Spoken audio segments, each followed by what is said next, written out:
지금 13절까지 교독을 했는데요. 제일 많이 구구절절 등장한 표현이나 단어가 뭐죠? 배상할지니라, 배상할지니라. 배상한다는 말의 그 단순한 단어의 히브리적 어휘는 마치다, 끝내다, 완성하다, 이런 의미가 있습니다. 우리는 지금 출애굽기 강해를 하면서 이것이 어느 위치쯤에 그 시행령인가를 이해할 필요가 있는데, 자, 말씀이라는 것은 헌법에 해당해요. 그렇죠? 그리고 그 헌법 안에는 기본법이라는 게 있다 그래요. 기본법. 그럼 성경의 기본법에 해당하는 법이 무슨 법이겠습니까? 십계명이에요. 출애굽기 20장에 십계명이 등장을 하는데 이게 기본법입니다. 그럼 기본법이 제정이 됐으면 그 구구절절이 하나하나의 법마다 뭐가 만들어져야 할까요? 시행령이 만들어져야 돼요. 지금 우리는 그 기본법이라는 십계명 전제 아래 지금 일상생활에서 케이스 바이 케이스로 이런 일들이 일어났을 때 어떻게 실생활에서 질서 있게 공동체를 살려내고 질서를 유지해야 될 것인가에 대한 법률을 공부하고 있는데, 혹자는 듣다가 읽다가 이런 생각을 가질 수가 있어요. 야, 이게 무슨 몇천 년 전 고대 시대의 삶과 오늘의 삶이 과연 그게 적실성이 있을까? 과연 그게 맞을까? 오늘이랑 2000년 또는 2000년 훨씬 넘는 한 5000년 전의 역사 속에 베풀어졌던 삶에 대한 시행법인데, 물론 다르죠. 적용도 다를 수밖에 없고 다르죠. 그런데 이 속에 담아진 그 법의 정신에서 주는 메시지를 우리는 건져낼 필요가 있어요. 압축을 하면 오늘 주제는 배상하랍니다. 이 배상은 어떤 율법을 전제로 하냐 하면 출애굽기 20장을 한번 볼까요? 도둑질하지 말라. 내 이웃의 집을 탐내지 말라. 내 이웃의 아내나 그의 남종이나 그 여종이나 그의 소나 그의 낙이나 물은 내 이웃의 소유를 뭐하지 말라? 탐내지 말라. 이게 8계명 이하의 계명들이 기본법이에요. 그런데 또 한 군데를 좀 볼까요? 출애굽기 몇 절을 보시냐 하면 두 절만 일단 먼저 보십시다. 신약 성경으로 넘어가면 탐심은 곧 뭐라고도 동의어로 표현을 했죠. 탐심은 곧, 그렇죠, 우상숭배니라. 왜 탐심 또는 도둑질이 우상숭배이어야 할까요? 사람이 왜 남의 것을 훔칩니까? 왜? 우리가 하나님에 대한 트러스트, 신뢰가 약할 때, 하나님에 대한 신뢰가 무너질 때 자기 힘으로 남의 것을 강탈하거나 빼앗거나 훔칩니다. 그러니까 이것은 단순히 윤리적 도둑질을 넘어서 누구에 대한 신뢰를 무너뜨리는 거죠. 하나님에 대한 신뢰를 무너뜨리는 행위예요. 탐심은 왜 생깁니까? 하나님이 주신 것으로 자족하지 못할 때 탐심이 들어와요. 그것 또한 누구에 대한 신뢰가 무너진 겁니까? 하나님에 대한 신뢰가 무너진 거예요. 이거는 무서운 죄로 여깁니다. 게다가 성경은 곳곳에서 이 도둑질과 남의 것을 강탈한 문제에 대해서 구원론적으로 설명을 하는 몇 군데의 설명들이 있어요. 자, 우리 예를 들어서 사무엘하 12장을 한번 띄워볼까요? 이 대목은 설명을 듣고 좀 읽읍시다. 아시는 것처럼 다윗이 해쪽 속 우리아의 아내인 밧세바를 범하고 나서 남의 아내를 뺏은 거죠. 남의 아내를 도둑질한 거예요. 그러니까 십계명이라는 것은 동떨어진 각각의 법이 아니라 사실은 다 하나의 원처럼 연결고리를 가지고 있습니다. 1계명서부터 10계명까지 하나의 원으로 사이클이 만들어지듯이 다 관련성이 있어요. 저 사람은 이건 나쁜데 이건 좋아. 그런 논리는 성립되지가 않아요. 그러니까 한 계명이 무너지면 다 무너지는 거죠. 그러니까 다윗이 한가한 틈을 타 나라가 전쟁 중에 궁궐에 남아서 늦잠을 자고 일어났다가 그만 옥상에 바람을 쏘이는 중에 남의 아내를 엿보다가 탐심이 일어나고 그 탐심이 작용을 해서 부하들에 의해서 그 아내를 결국 범하고 맙니다. 근데 문제는 지금 궁궐 안의 구조가 어느 누구도 그 절대 권력의 오만방자한 율법을 어기는 왕의 행태에 대해서 제어하거나 가로막는 사람이 없었다는 게 또한 심각한 문제였어요. 그러니까 항상 절대 권력은 위험하거나 공동체를 파괴하는 무서운 지름길입니다. 그리고 범죄는 완전하게 끝난 줄 알았는데 문제는 나단 선지자가 와서 하는 얘기예요. 그 사건 이후에 여호와께서 나단을 다윗에게 보내시니 그가 다윗에게 가서 그에게 이르되 한 성읍에 두 사람이 있는데 한 사람은 부하고 한 사람은 가난하니 그 부한 사람은 뭐와 무엇이 많으나 이 부한 사람은 누구겠어요? 그렇습니다. 큰 궁궐 큰 집에 사는 사람이니까 부자 다윗을 얘기합니다. 그는 눈이 원하는 대로 손이 원하는 대로 모든 걸 다 소유하고 가질 수 있는 사람이었고 그 위치에 있었어요. 그 부한 사람은 양과 소가 심히 많았어요. 다음 절 시작. 가난한 사람은 아무것도 없고 자기가 사서 기르는 작은 암양 새끼 한 마리뿐이라. 그 암양 새끼는 그와 그의 자식과 함께 자라며 그가 먹는 것을 먹으며 그의 잔으로 마시며 그의 품에 누움으로 그에게는 딸처럼 되었거늘. 여기 가난한 사람은 바로 끔찍하게 간접적으로 살해를 당하고 아내 맞아 왕에게 강제로 빼앗긴 도둑질 당한 우리아를 얘기합니다. 그에게는 양도 소도 많지 않았어요. 그저 딸처럼 애중지 키우는 사실상 아내를 유비한 스토리죠. 그런데 끔찍한 일이 일어난 겁니다. 다음 절. 어떤 행인이 그 부자에게 왔어요. 이 행인을 성경 신학자들은 죄라고 얘기합니다. 그러니까 죄가 다윗을 찾아 들어온 거예요. 탐심이. 그러니까 여기에는 7계명의 문제뿐만 아니라 8계명의 문제 다 연결고리를 갖고 있는 겁니다. 어떤 행인이 죄가 그 부자 다윗의 마음속에 찾아 들어왔어요.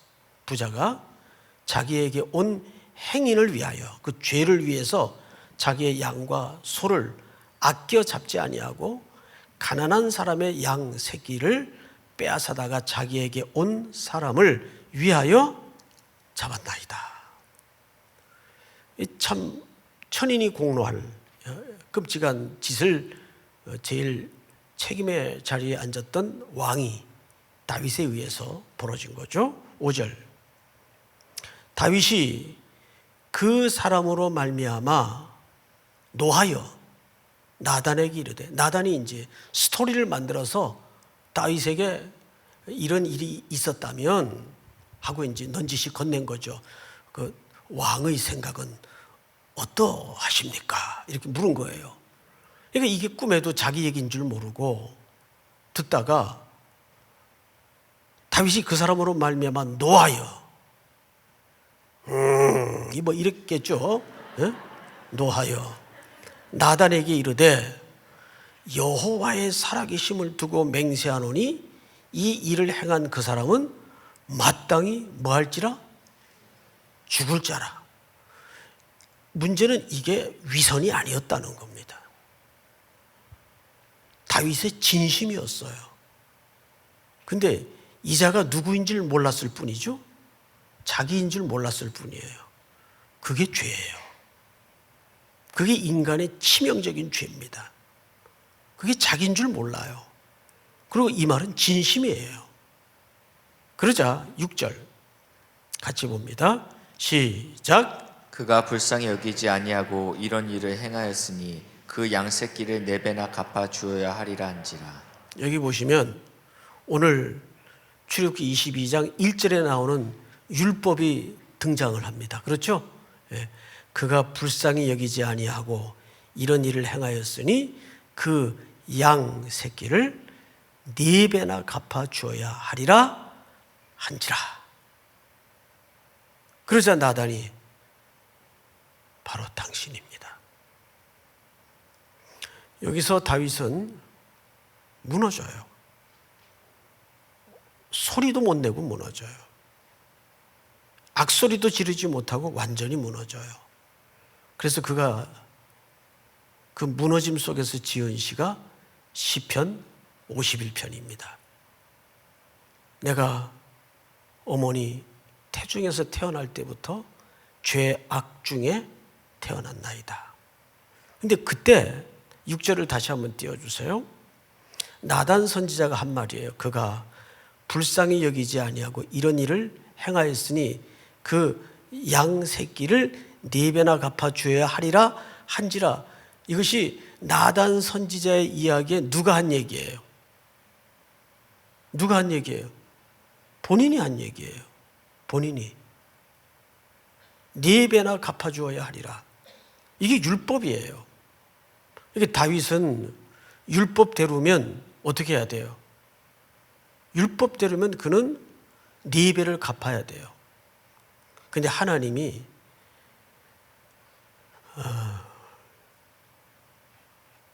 그 이후에 밧세바에게 잉태한 생명을 걷어가시죠. 밧세바에게 잉태한 생명을 걷어가세요.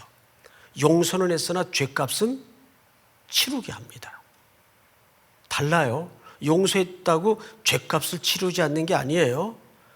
그리고 그 이후에 다윗에게는 무시무시한 인생의 삭풍이 붑니다.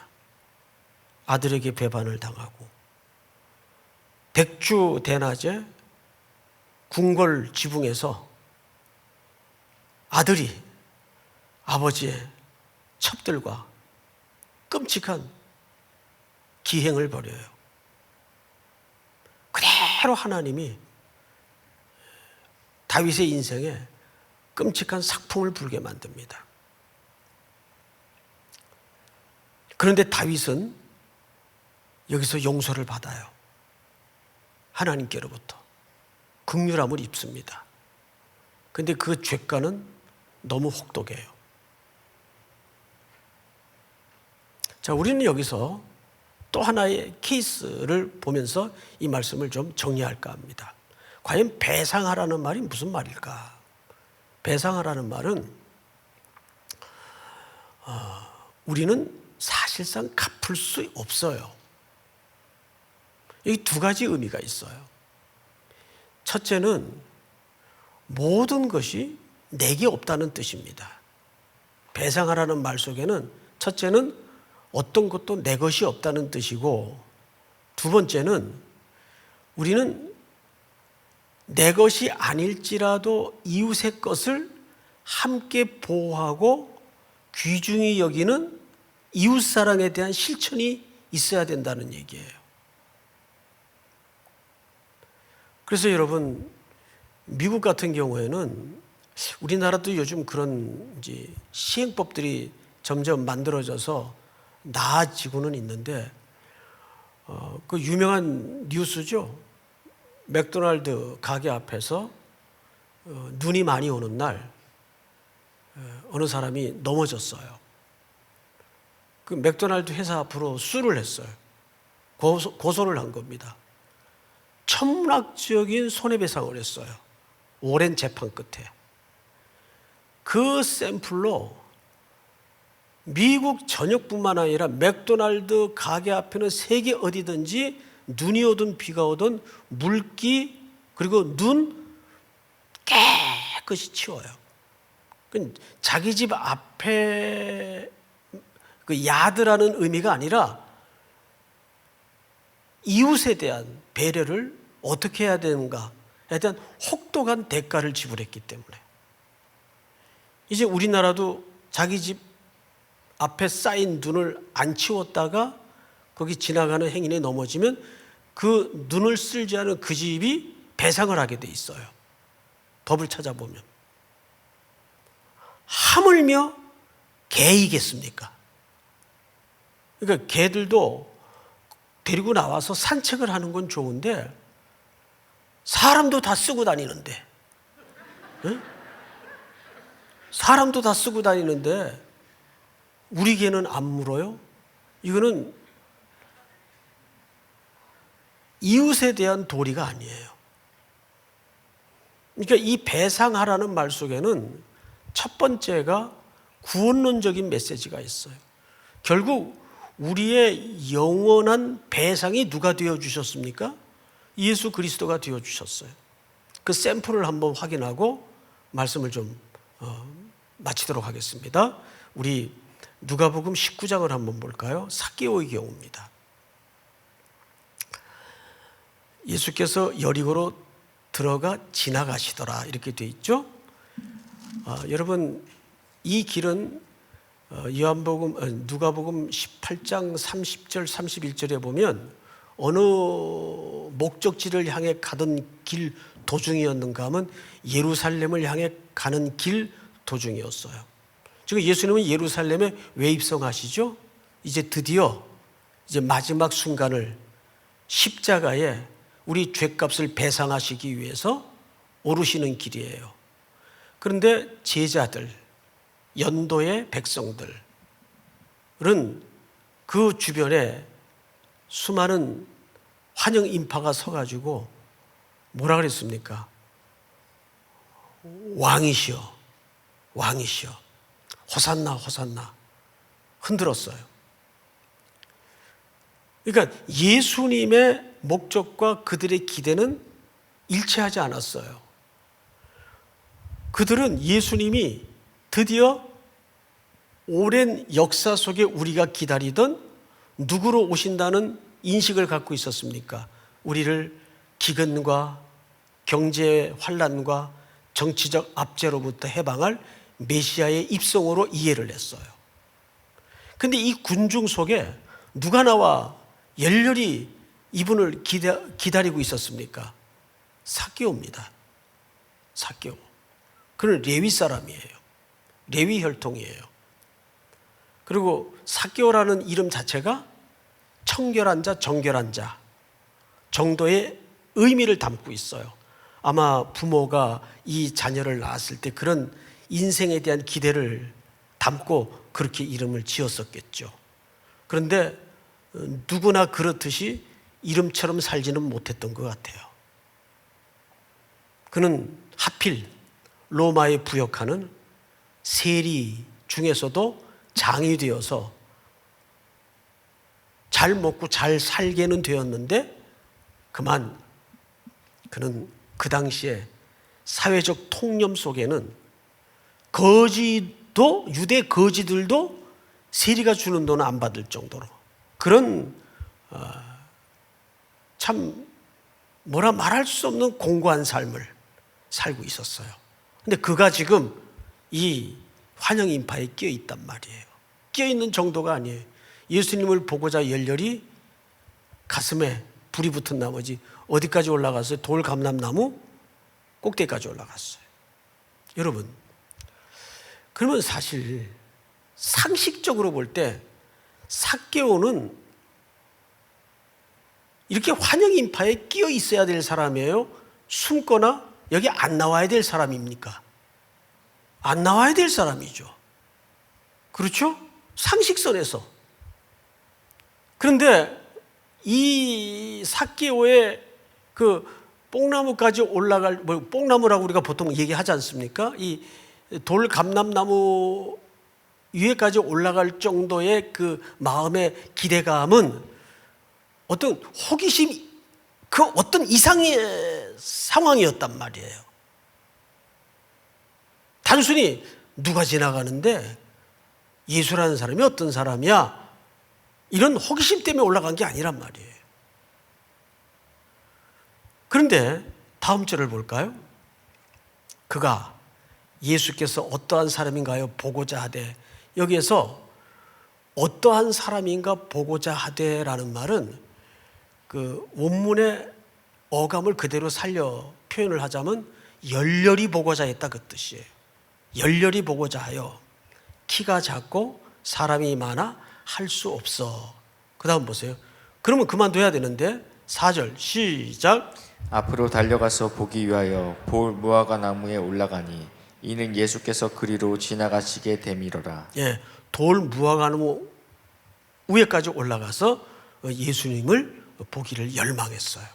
5절 예수께서 그곳에 이르사 쳐다보시고, 예수님의 눈에 들어왔겠죠. 쳐다보시고 이르시되 삭개오야 속히 내려오라.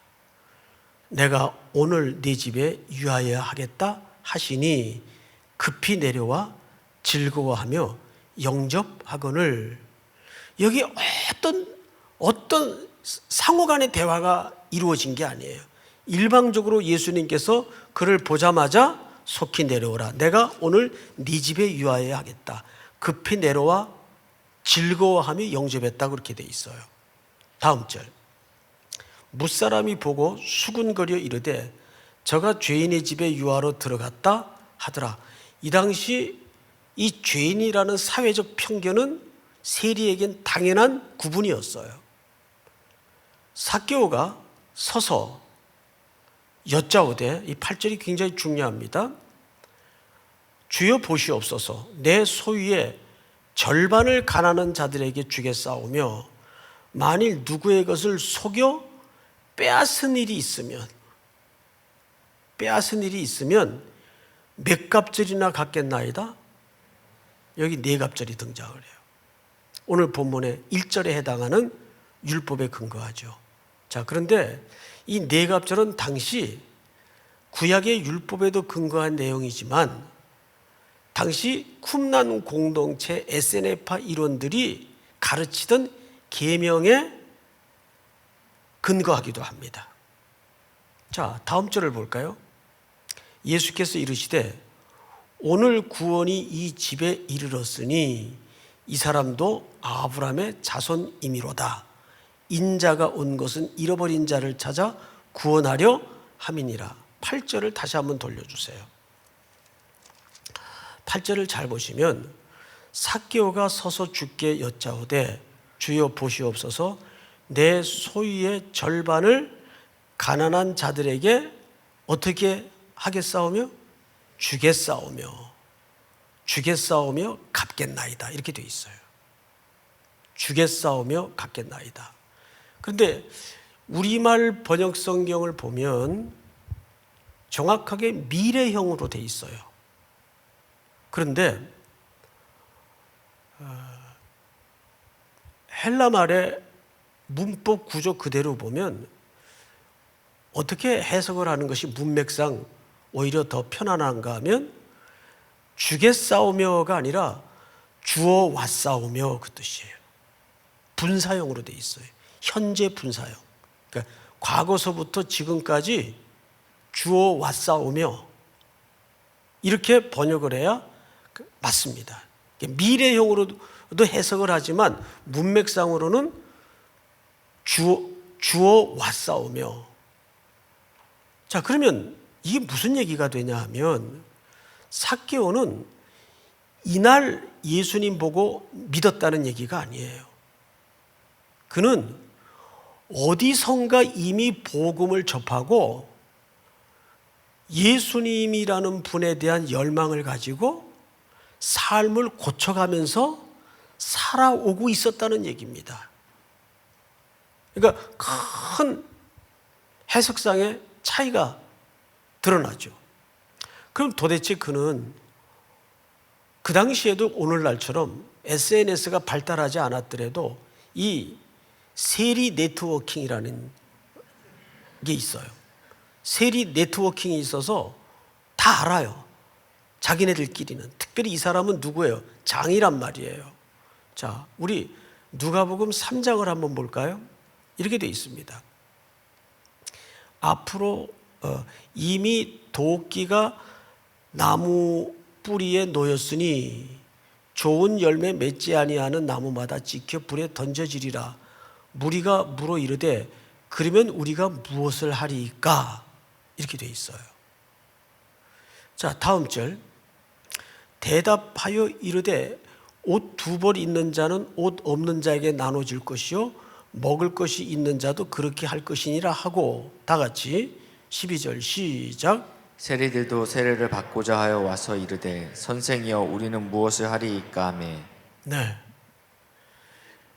이때에 세례를 받으러 누가 대거 몰려왔습니까?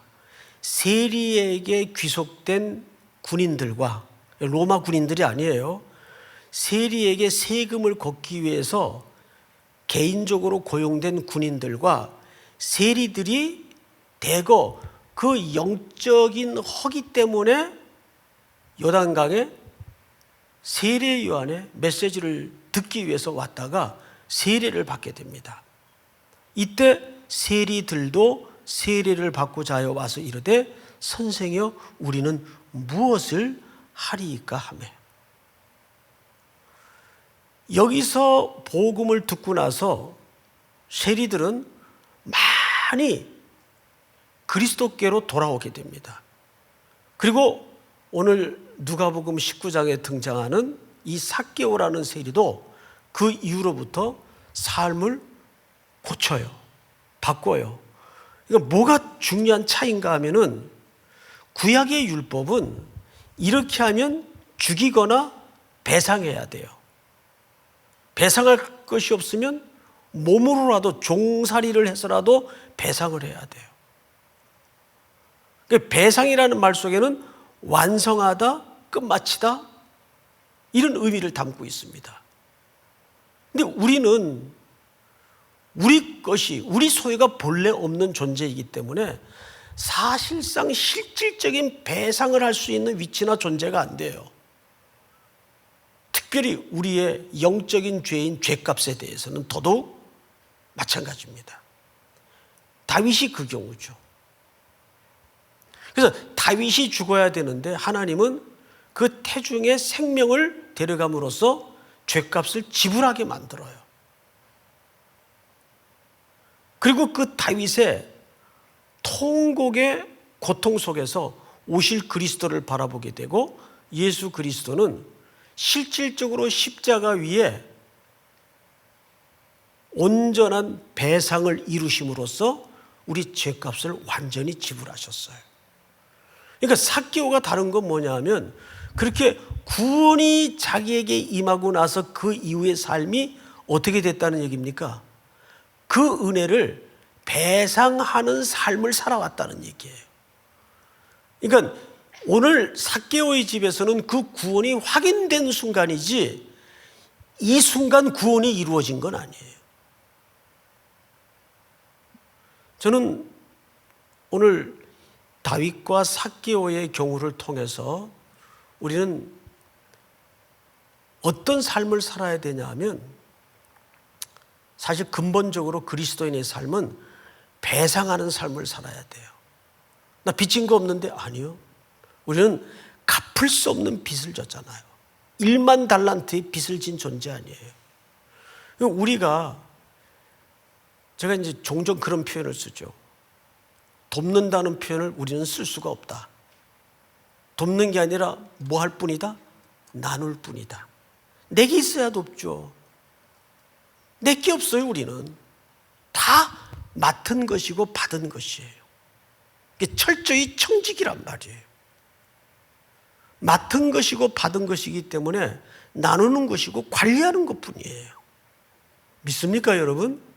그러니까 모든 그리스도인의 삶은 사실상 십자가 위에 온전한 배상으로 나를 대신해 죄값을 지불해 주신 그 예수님의 은혜를 갚으며 사는 거예요. 갚는다는 표현도 사실은 맞질 않죠. 그 은혜를 실천하며 사는 거예요. 오늘 삽개오는 삽개오의 삶에서 그 그림을 만날 수 있는 거죠. 그는 복음을 요단강에서 받았던, 요단강에서 세례를 받은 사람에 의해서 복음을 받았던, 이미 복음을 어디선가 영접한 사람이에요. 그리고 그 이후로부터 그리스도의 은혜에 매달려서 그는 예수님 만나기를 열망하면서 그 갚아내는 삶을 지금까지 살고 있었다고요. 그래서 그 순간 예수님이 면대면으로 만나는 순간 삭개오의 구원을 확인해 주잖아요. 그것이 구원받은 자의 감격이고 삶의 원리입니다. 오늘 우리 삼일교회나 우리 모든 성도들이 평생 주님 앞에 우리 함께 서는 날까지 나는 배상하는 삶으로 부름받은 존재다.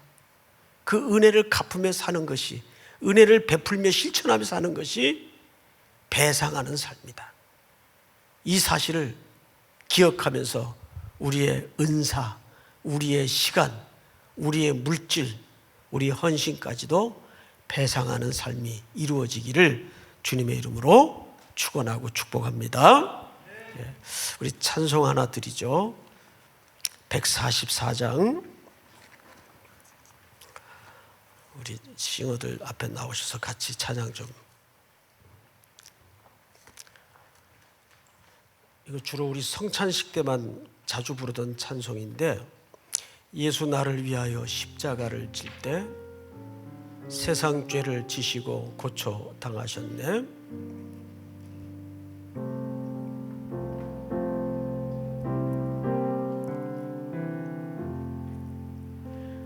예수 나를 위하여 십자가를 질 때 세상 죄를 지시고 고쳐 사람들 내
죄인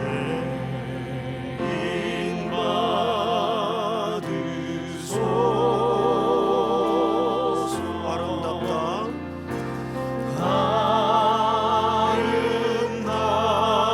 아름답다 예수여.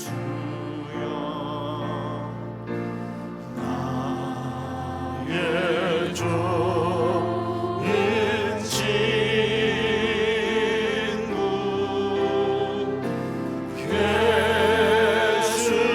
공로하니며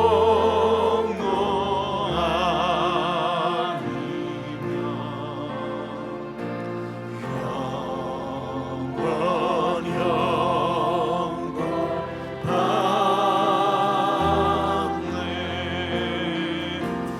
예수님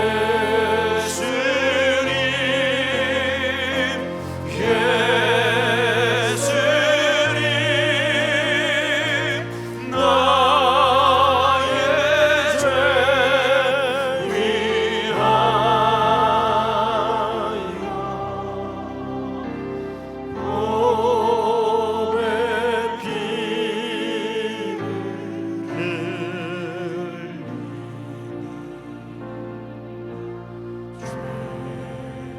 죄인 받으소서.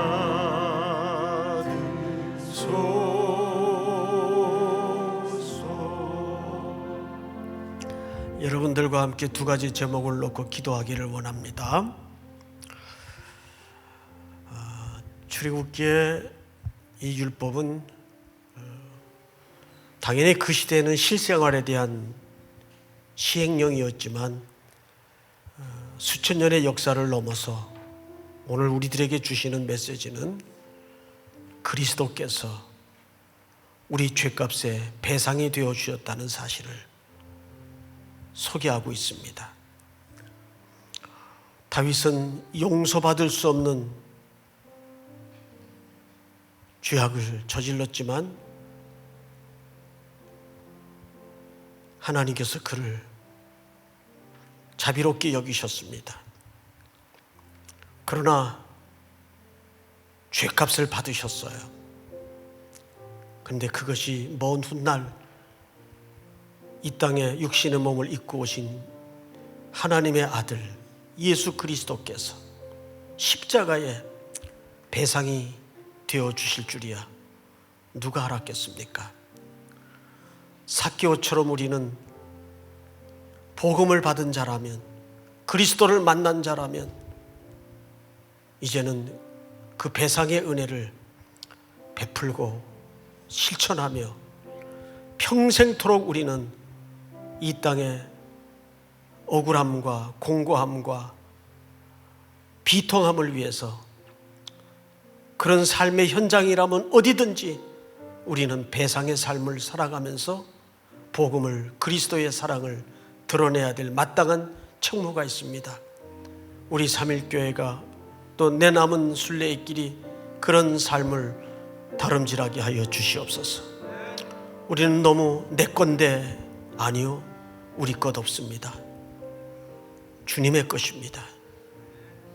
오늘 주신 말씀 붙들고 우리 시간 다 같이 한번 주여 부른 다음에 소리내어 통성으로 기도합시다. 주여.